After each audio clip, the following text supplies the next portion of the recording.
ముందుగా మీకు అదేవిధంగా ప్యానెల్లో ఉన్నటువంటి ఇతర పెద్దలిద్దరికీ కూడా నమస్కారాలు తెలియజేస్తాను. అదేవిధంగా ఏబిఎన్ ప్రేక్షకులందరికీ కూడా. భారతీయ జనతా పార్టీలోనో లేకపోతే కేంద్ర ప్రభుత్వంలోనో ఎవరికి కూడా ఏ మంత్రదండాలు ఏమి ఉండవండి.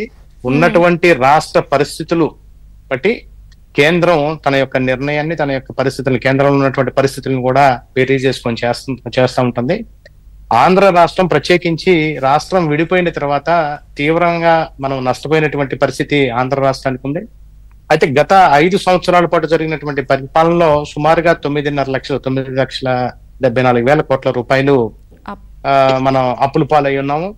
అటువంటి రాష్ట్రాన్ని ఆదుకోవాలని చెప్పి కేంద్ర ప్రభుత్వం గతం 5 సంవత్సరాలు 2014 నుంచి విడిపోయిన దగ్గర నుంచి కూడా సహకరిస్తున్నప్పటికీ కూడా ఆ సహకారాన్ని అంతా కూడా మొదటి ఫేజ్ లో ఉన్నటువంటి ఎన్డీఏ ప్రభుత్వం అభివృద్ధి కోసం అని చెప్పి అమరావతి రాజధానిని అప్పుడే కొత్తగా ఇష్యూస్ ఐడెంటిఫై చేయటం, వీటన్నిటి మీద కూడా ఇన్వెస్ట్మెంట్స్ చేసుకుంటూ వెళ్తా ఉంది.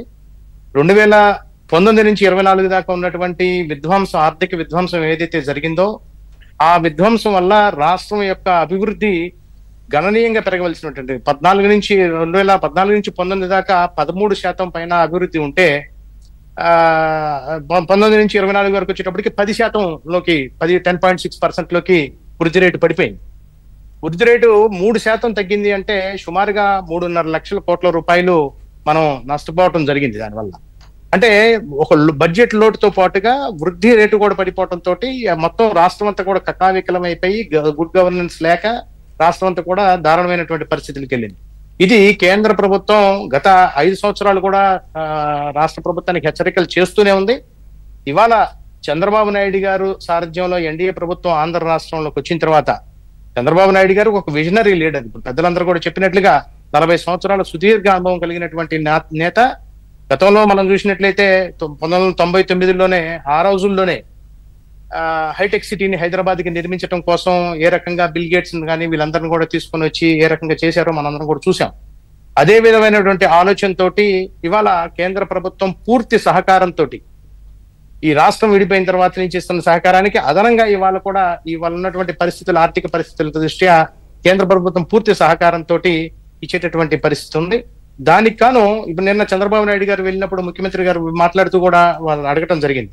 నదుల అనుసంధానం గురించి కానివ్వండి, అదేవిధంగా ఎక్స్టర్నల్ అఫైర్స్ మినిస్టర్ ని కలిసినప్పుడు వారితోటి మాట్లాడిన సందర్భంలో కేంద్ర అంతర్జాతీయ పెట్టుబడులు FDIs ఏవైతే ఉంటాయో అవన్నీ కూడా రాష్ట్రానికి ముందుగా ప్రిఫరెన్స్ ఇవ్వాలి అని చెప్పి దానికి కూడా సానుకూలంగా కేంద్ర ప్రభుత్వం పరిశీలించి దానికి ఇనీషియల్ యాక్సెప్టెన్స్ చెప్పడం జరిగింది. అదేవిధంగా నదుల అనుసంధానం కనుక మనం చూసినట్లయితే కేంద్ర ప్రభుత్వం ఏనాటి నుంచో ఇప్పుడు మనం మధ్యప్రదేశ్, ఉత్తరప్రదేశ్ మధ్య నదుల యొక్క అనుసంధానాన్ని చేపట్టాలి అనేది ఒక పాలసీ డెసిషన్ గా కేంద్ర ప్రభుత్వం తీసుకోవడం జరిగింది ఎన్డీఏ కూటమి. అదే విధానాన్ని ఇప్పుడు ఆంధ్ర రాష్ట్రంలో కూడా అమలు చేయాలి అని చెప్పి చంద్రబాబు నాయుడు గారు గతంలో చేసినటువంటి కృష్ణా, గోదావరి నదుల అనుసంధానంతో పాటుగా ఇవాళ పెన్నా నదిని కూడా కలిపి కనుక చేసినట్లయితే మన అగ్రికల్చర్ బేస్డ్ రాష్ట్రం మన బేసికల్లీ.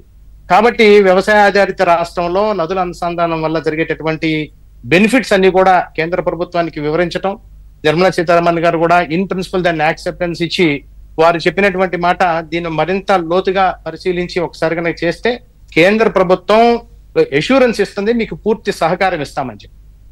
ఎన్డీఏ ప్రభుత్వం ఎప్పుడు కూడా అభివృద్ధి కోసం ఏ రాష్ట్రానికైనా సరే అది మన ప్రభుత్వం ఉందా ఇతర ప్రభుత్వం ఉందా అనేది పక్కన పెట్టేస్తే ఏ ప్రభుత్వం ఉన్నప్పటికీ కూడా పూర్తి సహకారం ఇస్తుంది. ఇవాళ చంద్రబాబు నాయుడు గారికి ఉన్నటువంటి విజన్ ఏదైతే ఉందో ఆ విజన్ వల్ల వారికి ఉన్నటువంటి అనుభవం రీత్యా కేంద్ర ప్రభుత్వం కూడా త్వరితగతిన సానుకూలంగా కూడా యాక్సెప్ట్ చేసేటటువంటి పరిస్థితి ఉంది. మీరు ఇందాక ఒక మాట అన్నారు, ఏమని అప్పులతో చాలా ఇబ్బంది అయిపోయింది, 9 లక్షల కోట్ల రూపాయల అప్పులు గత ప్రభుత్వం చేసి నిండా ముంచేసింది అన్నప్పుడు డెఫినెట్ గా మీరు అప్పుల రూపంలోనే మళ్ళీ ఆంధ్రప్రదేశ్కి సాయం కాకుండా ప్రత్యేకించి గ్రాంట్ల రూపంలో ఏమన్నా ఇంకా ఇవ్వదలుచుకున్నారా? ఎందుకంటే ఇది వాళ్ళు అడిగారు మీరు ఇచ్చారు అన్నట్టుగా కాకుండా మీరు కూడా ప్రభుత్వంలో భాగస్వామ్యంగా ఉన్నారు కాబట్టి మీ సైడ్ నుంచి ఏమన్నా ప్రతిపాదన ఉందా? ఇది పార్టీ పరంగా కంటే కూడా విజయచంద్ర గారు ప్రభుత్వ పరంగా చూసుకోవాలి. దీన్ని ప్రభుత్వం ఏదైతే అడుగుతుందో, ఏదైతే ప్రపోజల్స్ కేంద్ర ప్రభుత్వానికి పంపిస్తుందో దానికి సానుకూలమైనటువంటి పరిస్థితి ఇవాళ 2 పార్టీలు కలయిక ఉండటం వల్ల, 3 పార్టీలు కలయిక ఉండటం వల్ల ఇది మరింత వెసులుబాటుగా ఉంటుంది తప్పితే పార్టీల వల్ల ప్రత్యేకంగా ఏమైనా జరుగుతుంది అనేది నేను పెద్దగా అనుకోవట్లేదు. కేంద్ర ప్రభుత్వం పూర్తి చిత్తశుద్ధితో ఉంది. నరేంద్ర మోదీ గారు ఇండియా ఫస్ట్ అంటా ఉంటే చంద్రబాబు నాయుడు గారు ఏపీ ఫస్ట్. ఈ రకంగా పైనుంచి ఒక కేంద్రంలో ఒక స్థాయిలోను రాష్ట్ర స్థాయిలోను ఒక రకంగాను ఉండటం వల్ల ఈ ఇద్దరి ఆలోచన ఒకటే కాబట్టి దీనిలో ఎటువంటి ఇబ్బందికరమైనటువంటి పరిస్థితి ఉండేటటువంటి ఆలోచన లేదు.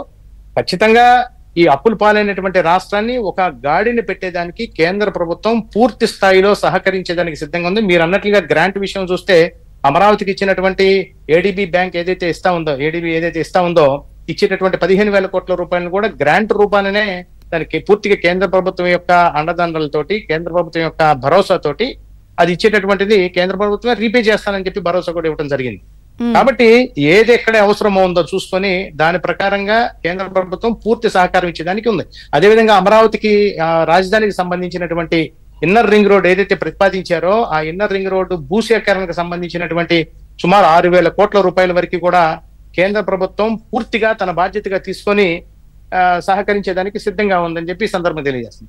అదేవిధంగా మనం గనక చూసినట్లయితే రైల్వే జోన్ కు సంబంధించి కానివ్వండి, ఇప్పుడు ఇస్తున్నటువంటి ఎయిమ్స్ కానివ్వండి, ఈఎస్ఐ హాస్పిటల్స్ కానివ్వండి, కేంద్ర ప్రభుత్వం యొక్క వాటాలు అన్ని విధాలుగా కూడా ఈ రెగ్యులర్ గా ఇవ్వవలసిన దానికంటే కూడా రెగ్యులర్ గా ఈఎస్ఐ హాస్పిటల్స్ లాంటి వాటిల్లో పెట్టవలసి వస్తే కేంద్ర ప్రభుత్వం యొక్క వాటా పూర్తి స్థాయిలో